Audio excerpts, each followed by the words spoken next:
Hello everyone.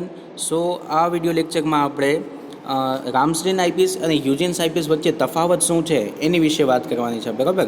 સો જેમ આપણે prism વર્ણપટ અને ગ્રેટિંગ વર્ણપટ બેનો અભ્યાસ કર્યો પછી આપણે બંને વચ્ચે તફાવત શું છે એ વિશે ચર્ચા કરી હતી, બરાબર. એ 7 માર્કનો ક્વેશ્ચન છે.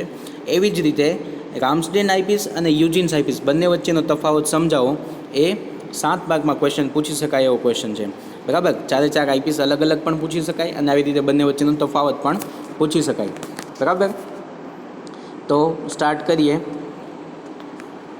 રામસ્રીન આઈપીએસ અને યુજીન્સ આઈપીએસ વચ્ચેનો તફાવત સમજાવો, બરાબર. તો first, Ramsden eyepiece is a positive eyepiece, બરાબર. ત્યારે જ આપણે જોયું હતું, કેમ કે ઇમેજ છે એ કોઈ એક સાઈડ ફોર્મ કરે છે, બરાબર. The image formed by the objective lens is front of the field lens, therefore cross wire can be used, બરાબર. રામસ્રીન આઈપીસ છે એને પોઝિટિવ આઈપીસ તરીકે ગણવામાં આવે છે, અથવા તો રામસ્રીન આઈપીસ છે એ પોઝિટિવ આઈપીસ છે અને એની જે ઇમેજ છે ફિલ્ડ લેન્સની આગળના ભાગમાં બને છે અને ક્રોસ વાયરનો ઉપયોગ કરી શકાય છે, બરાબર. Huygens eyepiece is a negative eyepiece. The image formed by the objective lies in between the two lenses, બરાબર. Therefore cross wire cannot be used. યુજીન્સ આઈપીસમાં શું થાય છે તો કે યુજીન્સ આઈપીસ છે નેગેટિવ આઈપીસ છે અને એની જે ઇમેજ બને છે ફિલ્ડ લેન્સથી એ બંને લેન્સની વચ્ચે બને છે, બરાબર. એટલે એને નેગેટિવ આઈપીસ કહેવાય છે, બરાબર. Second point, the condition for minimum spherical aberration is not satisfied but the spherical but by spreading the deviation over four surface spherical aberration is minimize, બરાબર.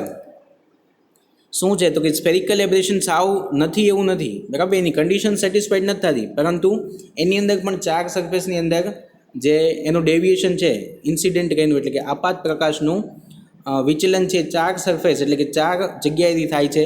એના કારણે ગોળીય ખામી છે એ ઓછી કરી શકાય છે, મિનિમાઇઝ કરી શકાય છે, પરંતુ સાવ છે એવું નથી. ક્લિયર? યુજીન્સ આઈપીસમાં the condition for minimum spherical aberration is satisfied, બરાબર. જે ગોળીય ખામીની શરત છે એમાં સેટિસ્ફાઈડ થાય છે, એટલે એમાં ગોળીય ખામી જરીક પણ નથી. It does not satisfy the condition for the achromatism, બરાબર. But can be made achromatic by using an achromatic doublet as the eye lens. શું કહે છે તો કંઈ એમાં જે રંગની ખામીની જે શરત છે એનું પણ પાલન થતું નથી, પરંતુ એને રંગની ખામી ઓછી કરી શકાય છે આંખ પાસે રંગની ખામી દૂર કરવાનું એક એક્રોમેટિક ડબલેટ મૂકીને, બરાબર. એક્રોમેટિક ડબલેટ મૂકી અને આઈ લેન્સ છે એની પાસે એક્રોમેટિક ડબલેટ મૂકી અને રંગની ખામી ઓછી કરી શકાય છે. યુજીન્સ આઈપીસમાં શું છે તો કે it satisfy the condition of achromatism, એટલે કે એ રંગની ખામી દૂર કરવાની શરતનું પાલન કરે છે, બરાબર. It is achromatic for only two chosen colour, બરાબર. રામસ્રીન આઈપીસ છે એ કોઈ પણ બે ચોક્કસ કલર માટે રંગની ખામી દર્શાવતું નથી. It is achromatic for all colour, અને યુજીન્સ આઈપીસ છે બધા જ કલર માટે રંગની ખામી દર્શાવતું નથી. The other type of aberration are better eliminated, is absent and distortion is 5% higher, બરાબર. જે બીજા પ્રકારની ખામીઓ છે એ વધારે પ્રમાણમાં ઓછી કરી શકાય છે, એલિમિનેટ કરી શકાય છે, અને કોમા છે એમાં ગેરહાજર છે, અને એની અંદર ડિસ્ટોર્શન જે છે વિચલન જે છે એ 5% વધારે છે, બરાબર. 5% વધારે એની અંદર ડિસ્ટોર્શન છે. ડિસ્ટોર્શન એટલે કે જે બ્લર ઇમેજ આવતી હોય એને ડિસ્ટોર્શન કહીએ આપણે, બરાબર. તો 5% વધારે છે. Other aberration like punctuation and distortion are not eliminated, બરાબર. ડિસ્ટોર્શન છે આમાં દૂર કરી શકાતું નથી, બરાબર. The eye clearance is 5% higher, બરાબર. The eye clearance is 5% higher.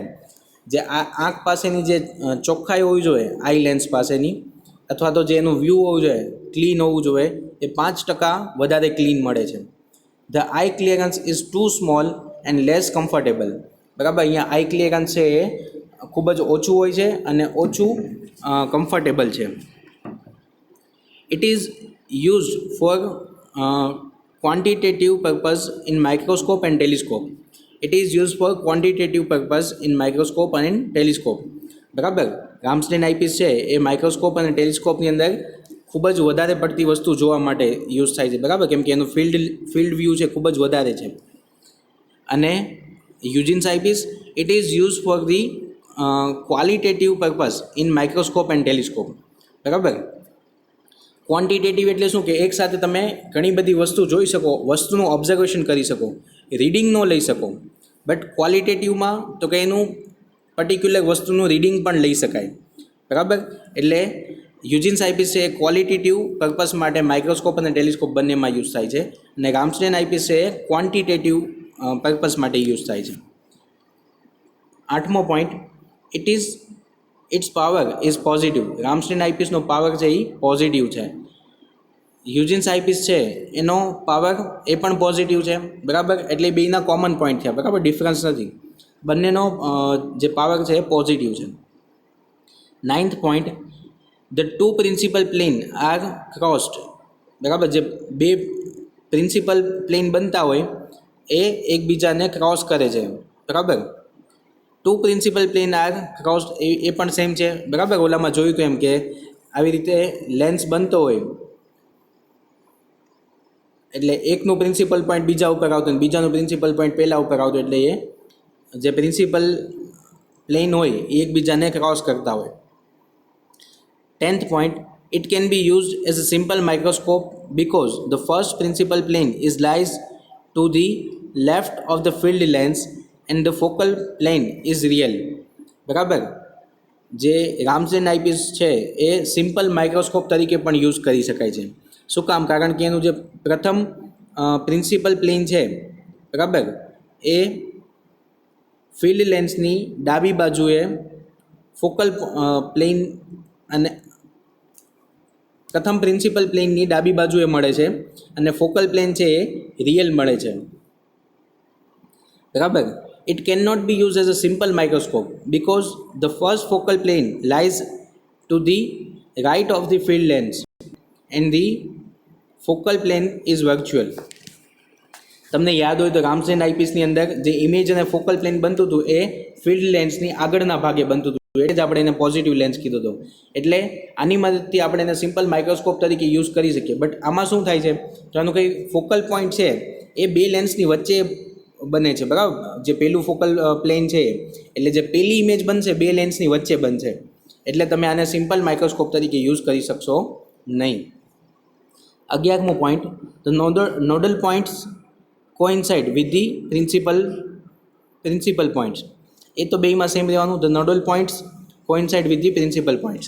Nodal point છે પ્રિન્સિપલ પોઈન્ટ ઉપર કોઇન્સિડન્સ થાય છે બંનેમાં. બરાબર. સો આ તમે 11 પોઈન્ટ્સ લખી શકો 7 માર્કની અંદર. 7 માર્કની અંદર પૂછાય તો બંનેમાં 11 પોઈન્ટ્સ આમાં બુકમાં આપેલા છે. તમે 10 પોઈન્ટ લખો તો પણ ચાલે. ક્લિયર? તો આઈ હોપ કે તમને ક્લિયર થઈ ગયો છે રામસ્ટેન આઈપીસ અને યુજિન્સ આઈપીસ બંને વચ્ચેનો તફાવત શું છે અને બંનેનું કન્સ્ટ્રક્શન કઈ રીતે. તમે બંને આઈપીસ વ્યવસ્થિત સમજેલા હશો તો તમે બંને વચ્ચેનો તફાવત છે એ ઇઝીલી લખી શકશો. ક્લિયર? 7 માર્કમાં પૂછી શકાય એવો ક્વેશ્ચન છે. બરાબર. તો આ લેક્ચરમાં આટલું રાખીએ છીએ. Thank you very much.